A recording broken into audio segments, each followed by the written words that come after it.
দাউদ আলাইহিস সালাতু সালামের জীবনের শেষ পর্যায়ে দুনিয়া থেকে বিদায় নেবেন এর কয়েক বছর আগে হযরতে জিবরাইল আলাইহিস সালাতু সালাম আল্লাহর পক্ষ থেকে একটা বাক্স নিয়ে দাউদ আলাইহিস সালামের কাছে হাজির হয়েছে। বলেন সুবহানাল্লাহ।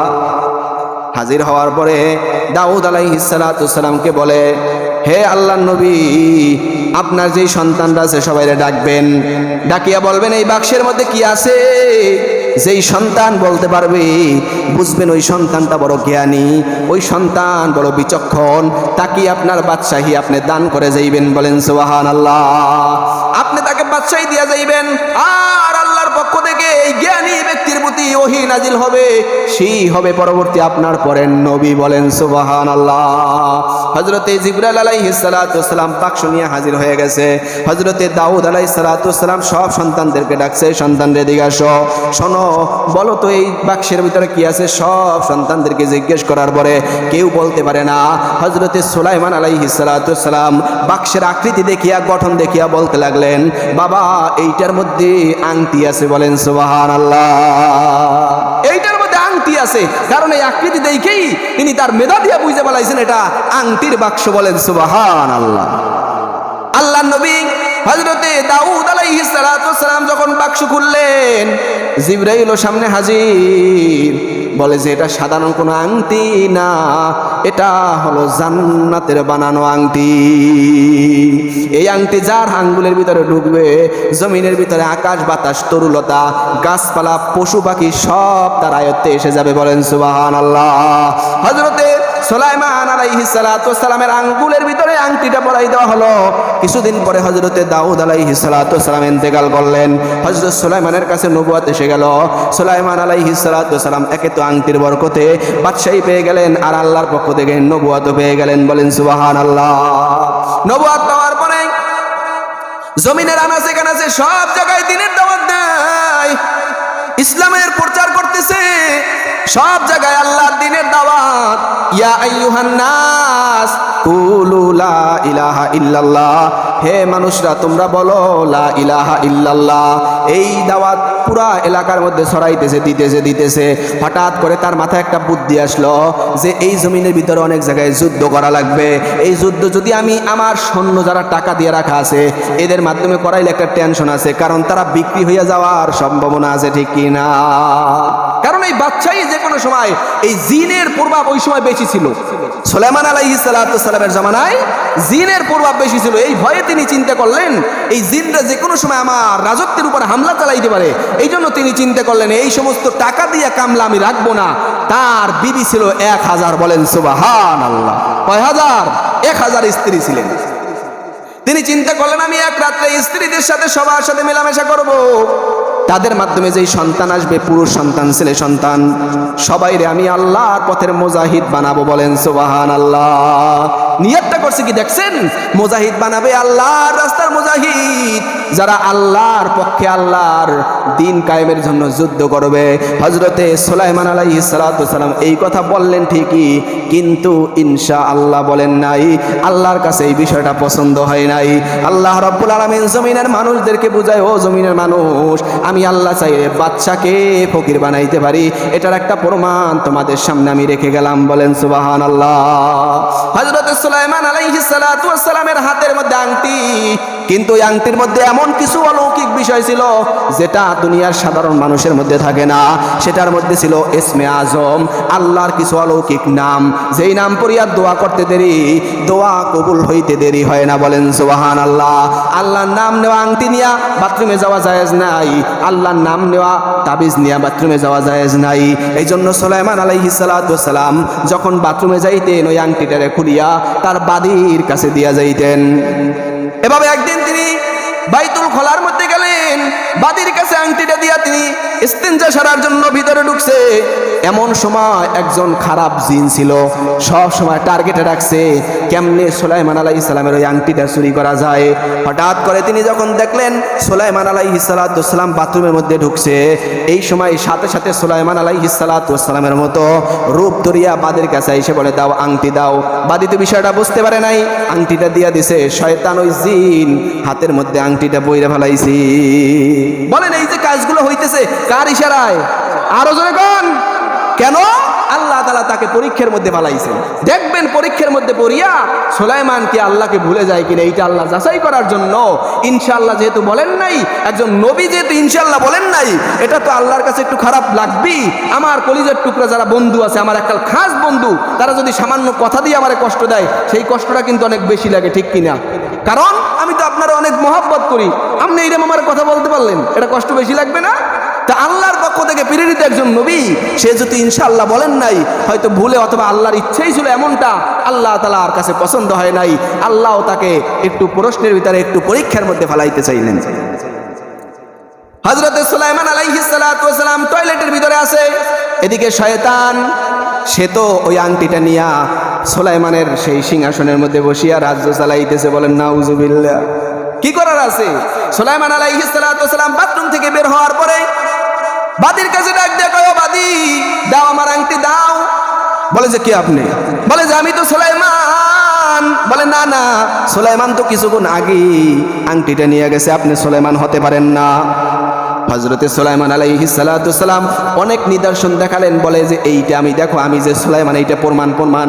বাদী কয় কোনো প্রমাণ শুনতে চাই না, আসো সুলাইমান তার আংটি নিয়ে গেছে।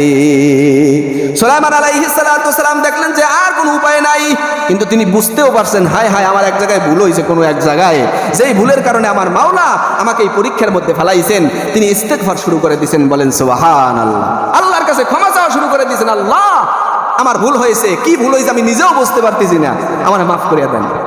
সুলাইমান আলাইহিস সালাতু ওয়াস সালাম রাজ্যের মধ্যে ঢুকিয়া দেখেন সেই শয়তান জিন তার সিংহাসনের মধ্যে বসিয়া রাজ্য চালাইতেছে, দিক নির্দেশনা দিতেছে। তিনি ভিতরে ঢোকার পর বলেন, আমি হলাম আসল সুলাইমান, এ হলো বাটপার। কেউ বিশ্বাস করলো না, তাকে ওখান থেকে বের করে দিল। সুলাইমান আলাইহিস সালাতু ওয়াস সালাম বের হইয়া ডাইরেক্ট বাইতুল মুকাদ্দাসে চলে গেলেন। সেখানে সারা রাত আল্লাহর ইবাদতের মধ্যে কাটায়, আর দিনে কিছু রিজিক উপার্জনের জন্য বের হইয়া যায়। বলেন সুবহানাল্লাহ। সব সময় আল্লাহর কাছে মাফ চায়, আল্লাহ আমার ভুল হয়ে গেছে, আমাকে মাফ করে দেন, আমি কি কারণে ভুলের ভিতরে পড়ছি আমি নিজেও বুঝতে পারতেছি না, আমাকে আপনি মাফ করিয়ে দেন। আল্লাহর কাছে দোয়া করে আর রিজিক তালাশ করতেছে। রিজিক তালাশ করতে করতে হঠাৎ করে একজন জেলের সাথে সম্পর্ক। জেলের ডাক দিয়া কয়, ও জেলে ভাই, আমি কিছু কাজ করতে চাই, আমার কি কাজে রাখবেন নাকি? বলে যে অবশ্যই রাখবো, শর্ত হইল তুমি কাজ করলে সারাদিন পর 2টা মাছ পাইবা। সারাদিন আমাদের সাথে মাছ ধরবা, দিন শেষে কয়টা মাছ? 2টা মাছ পাইবা। সুলাইমান আলাইহিস সালাতু ওয়াস সালাম চিন্তা করলেন, আল্লাহ যদি চাই 2টা মাছের মধ্যেও বরকত দিতে পারেন কি পারেন না? আল্লাহ রাব্বুল আলামিন ওই 2টা মাছের মধ্যেই বরকত দিয়ে দিলেন। সুলাইমান একটা মাছ বাজারে বিক্রি করিয়া রুটি কিনে, আর একটা মাছ ভুনা করিয়া নিজের খাবারের জন্য রাখে। রুটি আর ওই মাছ ভাজা খাইয়া যতটুকু থাকে ওটাকে আল্লাহর রাস্তায় গরিব মিসকিনদের মাঝে বিলীন করে দেয়। বলেন সুবহানাল্লাহ। এভাবে চলতেছে, অনেক দিন চলতেছে। হঠাৎ করে সুলাইমান আলাইহিস সালাতু ওয়াস সালাম ওই যে নদীর পাশে বসে আছে, নদীর পাশে বসা, কি করা যায়, বসে বসে বাতাস খাইতেছে। আর ওই যে জেলের মেয়ে রাস্তা দিয়া যাইতেছে বাবার জন্য ভাত নিয়া। এই যে ঘটনাটা খেয়াল করে শুনলেন, এটা কিন্তু একটা আশ্চর্যজনক ঘটনা। শোনার মাধ্যমে আসলে এই ঘটনা বিশ্বাস করা বা অবিশ্বাস করার কিছু নাই, ইতিহাসে লেখছে। বিশ্বাস না করলে ইমান থাকবে, করলেও ইমান থাকবে, কথা বুঝাইতে পারছি। কিন্তু এখানে শিক্ষণীয় একটা বিষয় আছে, এটা শেষ পর্যায়ে আইয়া ফয়সালা হইবে। কিন্তু এটা নিয়ে আবার ইখতিলাফ করি না, হুজুর কোন হাদিসে পাইছেন, কোন কোরআনে পাইছেন। না, কোরআন হাদিসে এটা নাই, ইতিহাসের কিতাবে আছে, যদি কেউ দেখতে চান ওখানে দেখতে পারেন। সুলাইমান আলাইহিস সালাতু ওয়াস সালাম যখন ওই নদীর পাশে বসে বাতাস খাইতেছে, পাশের থেকে একটা অজগর সাপ আসিয়া ওই কচু পাতারে কামড় দিয়ে ধরে সুলাইমান আলাইহিস সালামের বাতাস করতেছে। বলেন সুবহানাল্লাহ। ওই যে জাল্লার মেয়ে, সে দেখতেছে যে একজন ব্যক্তিকে আমাদের সেই জাল্লা, আমাদের যে কাজ করে, হ্যারে বাতাস করে অজগর সাপে। চিন্তা করলেন যে এরা কোনো সাধারণ মানুষ না। বাবার কাছে যাই বলতেছে, বাবা আমি আপনার কাছে একটা অনুরোধ জানাই, ওই যে আমাদের বাসায় কাজ করে যে লোক, ওনার সাথে আমি বিবাহ বন্ধনে আবদ্ধ হইতে চাই। বলেন সুবহানাল্লাহ। মেয়ে আবার জ্ঞানী।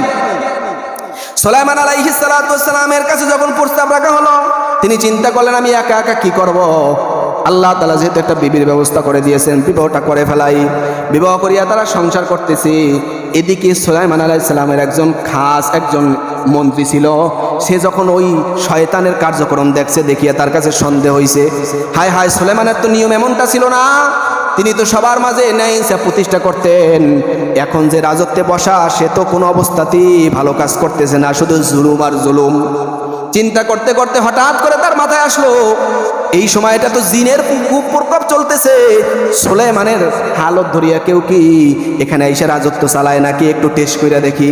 তিনি বড় বড় ওই জমানার যেই কিতাব নাজিল হয়েছে তাওরাত কিতাব, সেই কিতাবের বড় বড় কারীদেরকে 40 জন কারী নিয়ে ডাইরেক্ট সংসদের ভিতরে ঢুকে গেছে। রাজত্বের ভিতরে ঢুকিয়া ডাইরেক্ট বলতেছে দরজার সামনে দাঁড়াইয়া আপনারা পড়া শুরু করে দেন। 40 জন কারী একসাথে যখন আল্লাহর কালাম পড়া শুরু করে দিছে, ওই শয়তানের গায়ে দাহ শুরু হয়ে গেছে। বলেন সুবহানাল্লাহ।